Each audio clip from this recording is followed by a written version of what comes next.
இருளை விலக்கி உலகை எழுப்பும் ஞாயிறு அங்கே குடியிருப்பான். அவன் ஆனை முகத்தனின் அடியவர் மனத்தில் ஒளியாய் வந்து கொலுவிருப்பான்.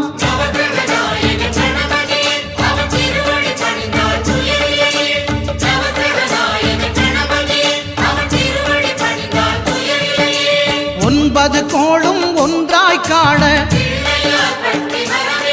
அங்கு கற்பகம் என்னும் கடவுளின் மெய்யில்